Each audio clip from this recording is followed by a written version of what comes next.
Have you ever thought about starting your own podcast? When I was trying to get to this podcast off the ground, I had so many questions. How do I record an episode? Where do I find my background music? How do I get my show on Apple Podcasts, Spotify, and all the other places people like to listen? Where do I find the advertisers? The answer to every one of these questions is really simple. Anchor. Anchor is a one-stop shop for recording, hosting, and distributing and monetizing your podcast. And best of all, it's 100% free and 100% ridiculously easy to use.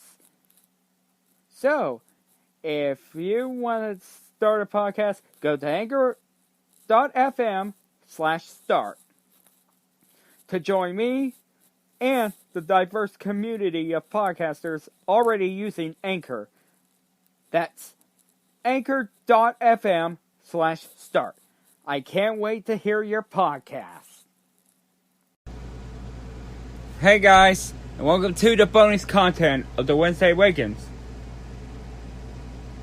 And in this bonus content, I do want to be open about one thing. Yes, everyone heard about my frustration from where the Boba Fett spin-off film has been canceled. Which it has James Marigold for, of course, to be directing it. And this is where I was, disappointed by it. But when we get to, of course, Obi-Wan not having that spin-off film, that's where I draw the line. That's where I was a loose cannon. And yes, I do want to apologize to my fans.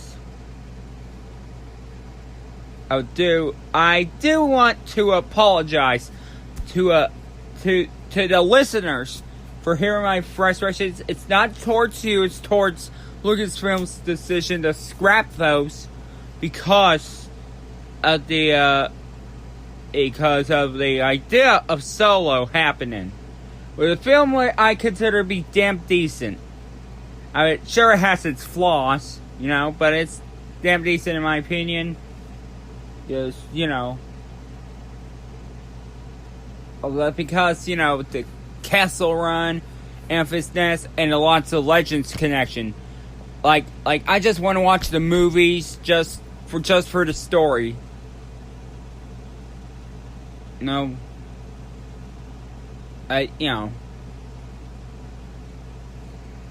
But I do have a news about. We did get a news that there was a rumor that Obi-Wan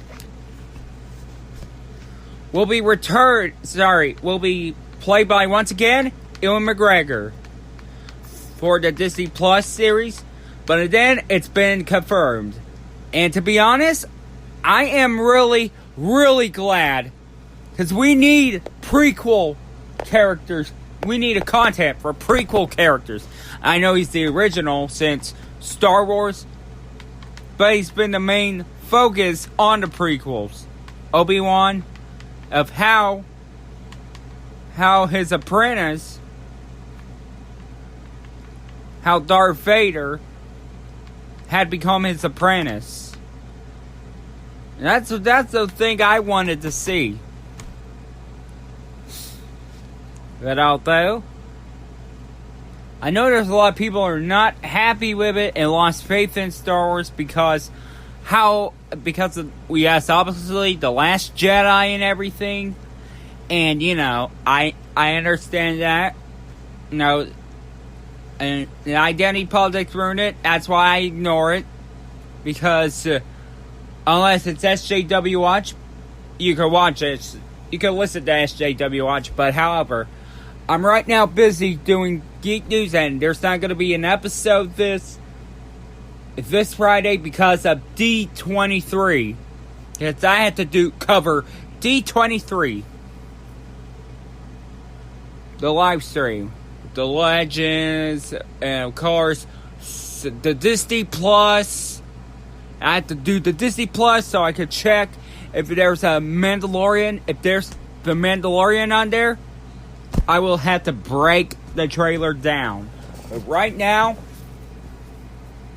Obi-Wan happening.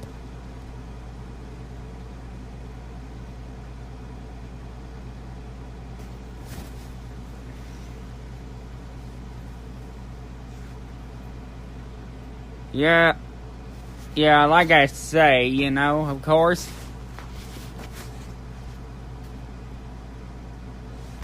But of course, we do have in mind, like I want to say, of course, Ewan McGregor. I mean, he's one of in my prequel defense. I mean, a part of the cast. You got Liam Neeson. You got Ewan McGregor. I counted him. Frank Oz, who is famous for the Muppets. Samuel Jackson, who is most notably for saying MFer on, of course, the R-rated version the R-rated films. But although, and yes, Christopher Lee is on my list of defense of the prequels. And Christopher Lee, because, just because of the actors in that movie, which is bad, that does not mean the actor is bad. The actor's well performed. Now if he was in a Captain America movie or Captain America, that movie was obscure, but Christopher Lee's acting was perfect. Because, that's the guy who played not just Dooku. He's famous for that Bond villain, the man with the golden gun, Sakamoto. And of course, he was an iconic horror.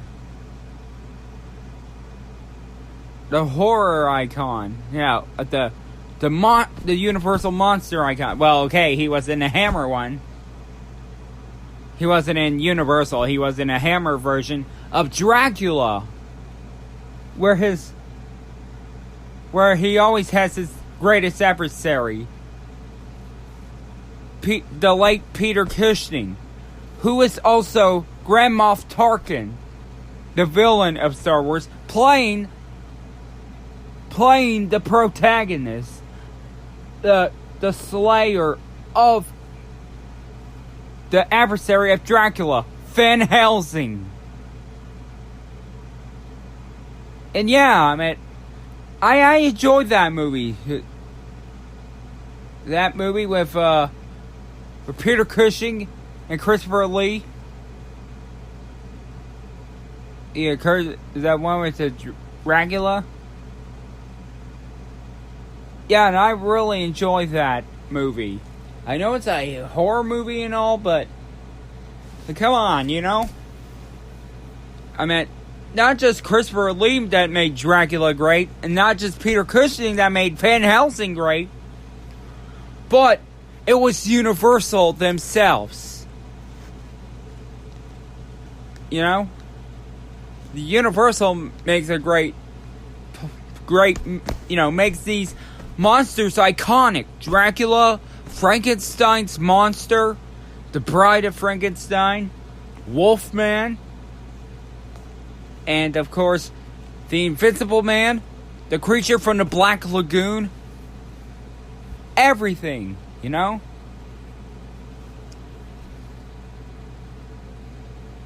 And everything, But back to Star Wars. Like I say, Ewan McGregor, young or old, he's always talented, I'm